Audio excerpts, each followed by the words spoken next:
ಬರೀ S I P ಮಾಡ್ತಾ ಇದ್ದೀರಾ? ಹಾಗಿದ್ರೆ ನೀವು ಯಾವತ್ತೂ ರುಚಿಗೆ ಸಾಧ್ಯನೇ ಇಲ್ಲ.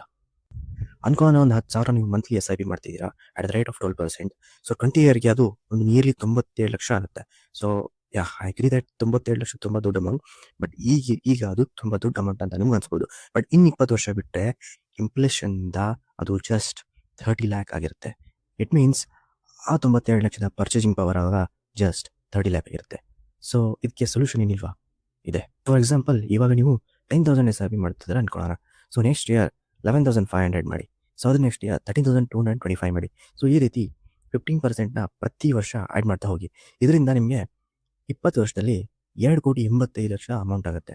So a small changes can make a big amount. So next time ನೀವು ಎಸ್ ಐ ಪಿ ಮಾಡುವಾಗ just normal S I P ಮಾಡೋಕ್ಕೆ ಹೋಗ್ಬೇಡಿ, ಸ್ಟೆಪ್ ಅಪ್ ಎಸ್ ಐ ಪಿನ ಮಾಡಿ. ಈ ವಿಡಿಯೋ ನಿಮಗೆ ಇನ್ಫಾರ್ಮೇಟಿವ್ ಅನಿಸಿದ್ರೆ ಲೈಕ್ ಮಾಡಿಕೊಂಡು ಫಾಲೋ ಮಾಡಿ, ಹಾಗೆ ನಿಮ್ಮ ಫ್ರೆಂಡ್ಸ್ ಕೂಡ ಶೇರ್ ಮಾಡಿ. Thank you.